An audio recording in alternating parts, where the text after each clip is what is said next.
Hello guys, आप सभी का वेलकम है क्विक स्टडी जियो चैनल पर। आज का जो टॉपिक है वो है demographic attributes.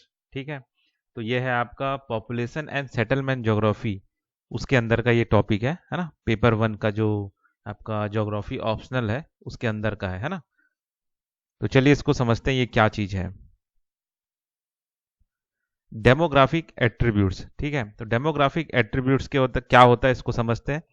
Demographic attributes refers to the characteristic of a population such as age, gender, race, ethnicity, and educational level.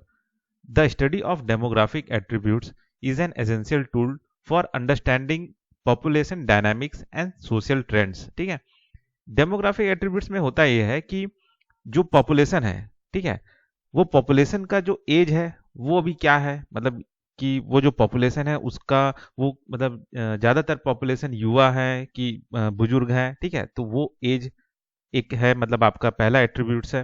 ठीक है, जेंडर कैसा है कि वहाँ मतलब महिलाएं ज़्यादा है कि पुरुष ज़्यादा है। रेस या इथनिसिटी मतलब किस धर्म को मानने वाले उस पॉपुलेशन में है। ठीक है, वो एक एट्रीब्यूट्स है। ठीक है, और एजुकेशनल लेवल कि भाई वो जो पॉपुलेशन है वो अनपढ़ है ज़्यादा या ज़्यादातर लोग पढ़े लिखे लोग हैं। ठीक है, तो ये जो सारा जो चीज़ है ये कहलाता है आपका एट्रीब्यूट्स, डेमोग्राफिक एट्रीब्यूट्स। ठीक है, जो कि आबादी का जो कैरेक्टरिस्टिक है उसको बताता है कि आबादी ज़्यादा बूढ़ा है कि पढ़ा लिखा है कि इस धर्म को मानने वाला है, ये सारा चीज़। ठीक है, तो ये हो गया आपका डेमोग्राफिक एट्रीब्यूट्स। ठीक है, इससे क्या है ना, आगे चल के ये पता किया जा सकता है कि भाई आगे जो पॉपुलेशन है किस ओर जाएगा, क्या आगे का इसका सोशल ट्रेंड रहेगा। ठीक है, ये चीज पता किया जा सकता है इस डेमोग्राफिक एट्रीब्यूट से। ठीक है, अब जाहिर सी बात है कि ज्यादातर अगर युवा आबादी है, आबादी जो है युवा है, तो आगे चल के हाँ old age homes, job opportunity, इन सब चीजों का भी मांग मतलब आगे आएगा। ठीक है, तो चलिए अब जानते हैं और क्या चीज़ है इसके अंदर। Meaning of demographic attributes, demographic attribute refer to the characteristic of, वही है सेम है ना जो यहाँ पे मैंने बताया। Demographic attributes are essential indicator of population dynamics such as population growth, migration and urbanisation. ठीक है, ये मतलब ये जो तीनों चीज है इसको इंडिकेट करने में मदद करता है कि भाई यहाँ पे अर्बनाइजेशन ज़्यादा होगा कि पॉपुलेशन ग्रोथ होगा कि ज़्यादातर आबादी जा रहा है, बाहर जा रहा है या कहाँ जा रहा है। ठीक है, demographic attributes are also important for social and economic planning and policy development। ठीक है, मतलब इन चीज़ों को देख के जो भी सरकारें हैं वो पॉलिसी डेवलपमेंट कर सकती है, प्लानिंग कर सकती है, सोशल प्लानिंग हो, इकोनॉमिक प्लानिंग हो, कि भाई आगे आबादी कैसा रहेगा, यहाँ पे किस जेंडर के लोग हैं तो उनको क्या क्या आगे जरूरत होगा, एजुकेशन लेवल कैसा है तो क्या क्या वहाँ पे जरूरतें होंगी। ठीक है, इस तरह का प्लानिंग इन एट्रीब्यूट्स को देख के किया जा सकता है। ठीक है, अब जानते हैं कि ये जो डेमोग्राफिक एट्रीब्यूट्स है ये कब चालू हुआ। ठीक है, इसका हिस्ट्री क्या है। The study of demographic attributes can be traced back to the 17th century, मतलब ये 17th सेंचुरी से ये जो है यूज हो रहा है स्टडी जो है डेमोग्राफिक एट्रीब्यूट्स का। When scholars begin to collect and analyse data on population characteristic. ठीक है, जब पॉपुलेशन की विशेषता क्या है उसके लिए जब डाटा कलेक्ट करते थे उस टाइम से ये चालू हो रहा है। ठीक है, the development of statistical methods in 19th century lead to significant advances in demographic research। ठीक है, मतलब हाँ फिर 19th सेंचुरी में आपका स्टेटिस्टिकल मॉडल का डेवलपमेंट हुआ जो कि और डेमोग्राफिक रिसर्च में और एडवांस होने लगा 19th सेंचुरी में। ठीक है, मिड 20 सेंचुरी आते आते इमरजेंस हुआ क्या चीज का, मॉडर्न डेमोग्राफिक रिसर्च का, with the development of population models, method for analysing population data and the use of computer technology. मतलब ये मिड 20 सेंचुरी आते आते क्या हुआ कि पॉपुलेशन मॉडल्स का डेवलपमेंट हुआ, साथ ही साथ जो पॉपुलेशन डेटा था, ठीक है, उसको एनालाइज करने के लिए नए नए मेथड्स आने लगे, साथ ही साथ जो कंप्यूटर टेक्नोलॉजी है उनका भी यूज होने लगा।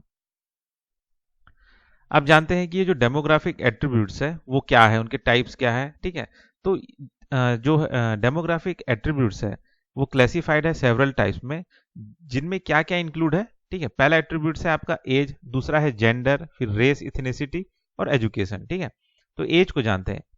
As refers to the chronological age of a person usually measured in years.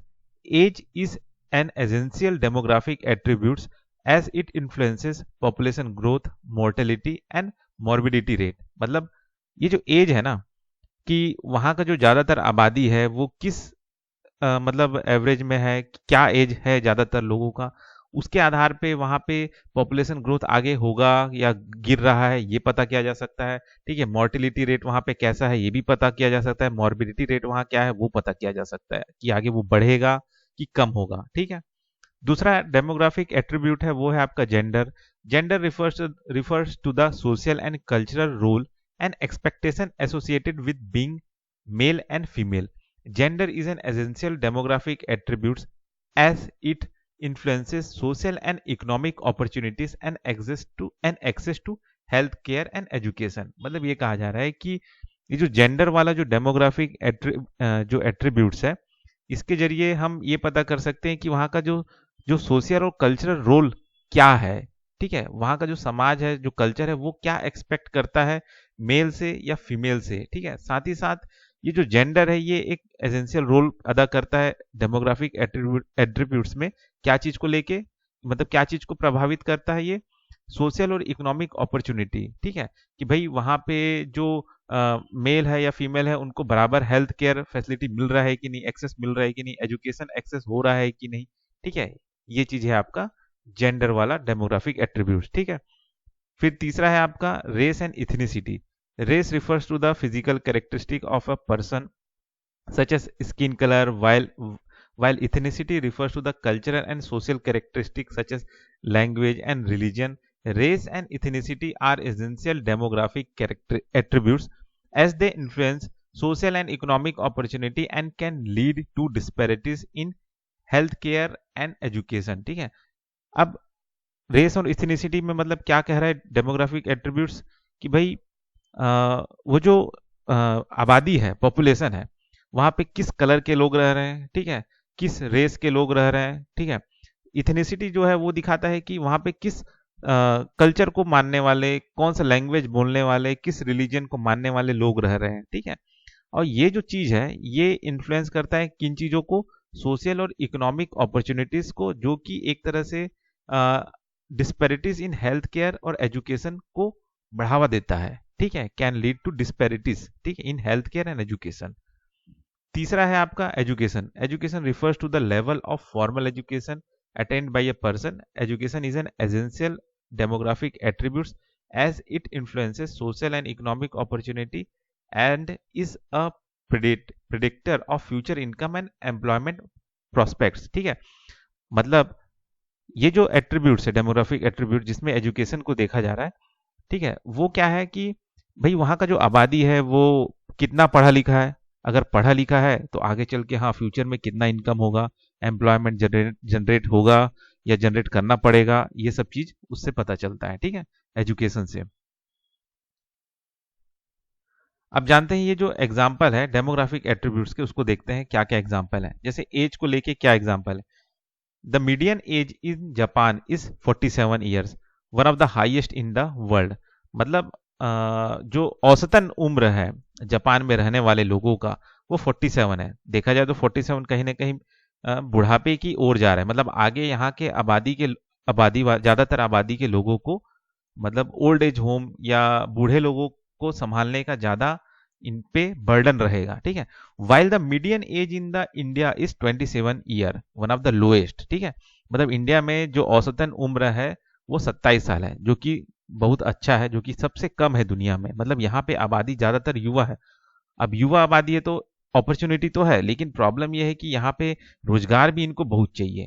ठीक है, अगर नहीं मिले तो यही आबादी जो है, युवा आबादी, गलत कामों में लग जाएगा और देश को तबाह कर देगा। ठीक है, ठीक, तो ये आपका एज हो गया। ठीक है, तो यहाँ पे आपको और अच्छे से समझ में आ जाएगा कि ये जो डेमोग्राफिक एट्रीब्यूट्स में जो ये एज, जेंडर, रेस, इथनिसिटी जो मैं बता रहा था, वो यहाँ पे एग्जाम्पल के साथ में आपको अच्छे से समझ में आ जाएगा कि वो जो आबादी है, ठीक है, ठीक है, तो वो जो डेमोग्राफिक एट्रीब्यूट्स है एज के आधार पे देखा जाए तो बूढ़ा है कि कमजोर कि युवा है। ठीक है, वैसी दूसरा है आपका जेंडर। ठीक है, women make up 50.8% of population in United states. ठीक है, मतलब जो अमेरिका है वहाँ 50% से ज्यादा आबादी जो है महिलाओं का है। लेकिन देखा जाए तो वहाँ पे जो 24% सीट जो यूएस कांग्रेस में सिर्फ महिलाओं को मिला है, जो कि बहुत कम है। आबादी के हिसाब से देखा जाए तो आधा तो मिलना ही चाहिए, 50% से 50% तो रहना ही चाहिए। ठीक है। रेस एंड इथनिसिटी को लेके क्या डेमोग्राफिक एट्रीब्यूट का एग्जांपल है? इन the United state African American and Hispanic American have higher rates of poverty and low level of educational attainment compared to white Americans। मतलब वहां पे ये कहा जा रहा है कि जो अफ्रीकन अमेरिकन हैं, ठीक है, यूनाइटेड स्टेट में, तो वहां पे जो ये अफ्रीकन अमेरिकन है उनका जो पॉवर्टी है वो ज्यादा है, हायर रेट ऑफ पॉवर्टी है। साथ ही साथ उनका जो एजुकेशनल अटेनमेंट है वो भी बहुत कम है, ठीक है, as compare to white American. ठीक। और चौथा एग्जांपल है एजुकेशन को लेके, डेमोग्राफिक एट्रीब्यूट को लेके क्या एग्जांपल है? स्वीडन में 40% ऑफ एडल्ट पॉपुलेशन जो है have completed tertiary education compare to 30% of 30% in the United State. ठीक है। मतलब ये कहा जा रहा है कि स्वीडन में 40% जो युवा आबादी है उन्होंने टर्सरी एजुकेशन लिया है, जबकि यूनाइटेड स्टेट में उस लेवल का एजुकेशन जो है सिर्फ 30% लोगों ने लिया है। तो मतलब यहाँ पे जो लोग हैं, स्वीडन में जो लोग हैं ज्यादातर पढ़े लिखे लोग हैं, एडल्ट पॉपुलेशन। ठीक है। ठीक। तो ये एक एग्जांपल हो गया। जो भी चीज मैंने ये डेमोग्राफिक एट्रीब्यूट्स को लेके समझाया था, एज को लेके, जेंडर को लेके, ये वहां पे यहाँ पे उसका सारा एग्जांपल हो गया कि क्या बताना चाह रहा है वो एट्रीब्यूट्स। ठीक है। अब इसको लेके क्या क्या इश्यूज है, क्या क्या प्रॉब्लम्स है, ठीक है, उसको जानते हैं। Despite the importance of demographic attributes there are several issues associated with the topic including. ठीक है। अब ये जो डेमोग्राफिक एट्रीब्यूट्स है ये किसी भी पॉपुलेशन का एज, जेंडर, रेस, एजुकेशन ये सब बताता है ना, ये तो ठीक है। लेकिन इस पे प्रॉब्लम क्या आता है? तो पहला प्रॉब्लम ये है आपका डेटा अवेलेबिलिटी। ठीक है। The availability of reliable and accurate data is a challenge for demographic research, particularly in developing countries where data collection can be expensive and time consuming। ठीक है। मतलब ये कहा जा रहा है कि ये जो डेमोग्राफिक एट्रीब्यूट्स है ये कैसे पता चल रहा है? डेटा के बेसिस पे। ठीक है। अब डेटा जो कलेक्शन है वो सही नहीं हो रहा है, ठीक है, वो बहुत ज़्यादा एक्सपेंसिव है, टाइम कंज्यूमिंग है। लेकिन अगर डेटा सही ढंग से नहीं मिलेगा तो हम डेमोग्राफिक एट्रीब्यूट्स नहीं जान पाएंगे। ठीक है। हम सही एज, सही जेंडर, किस धर्म के लोग मानने वाले, या एजुकेशन लेवल क्या है, ये सब चीज़ हम नहीं पता कर पाएंगे। ठीक है। तो इससे आगे चल के कहीं ना कहीं जो डिस्पैरिटीज है वो क्रिएट होंगे, इकोनॉमिक अपॉर्चुनिटीज जो है उनमें प्रॉब्लम्स आएंगे। ठीक है। दूसरा है privacy concern. The collection and use of personal data for demographic research raise concerns about privacy and confidentiality. मतलब वही है कि भाई ये पर्सनल डाटा का मतलब एक तरह से लोगों का एक प्राइवेसी है, कॉन्फिडेंशियलिटी है, ठीक है, वो हनन हो जाएगा, ये एक चिंता का बात है। ठीक। तीसरा है bias and discrimination. Demographic attribute can be use to discriminate against individual और group leading to social and economic inequality. मतलब ये कहा जा रहा है कि भाई अगर हम लोग डेमोग्राफिक एट्रीब्यूट जानने के लिए अगर डेटा कलेक्ट कर लेते हैं, है ना, और उसमें ये पता चलता है कि भाई इस धर्म के लोग या इस जाति के लोग या है ना वो लोग इतने ज्यादा हैं या इतने कम है या वो लोग बढ़ रहे हैं, तो इससे कहीं ना कहीं क्या होगा कि उन लोगों के ऊपर उनको दबाने के लिए कुछ अत्याचार हो सकते हैं। ठीक है। सोशल और इकोनॉमिक इनइक्वलिटी किया जा सकता है। ठीक है। अब नहीं पता है तो अच्छा बात है, लेकिन अगर पता चल जाए उसका अगर कोई गलत फायदा उठा ले तो वो एक प्रॉब्लम आ सकता है, ये चीज बताया। ठीक है।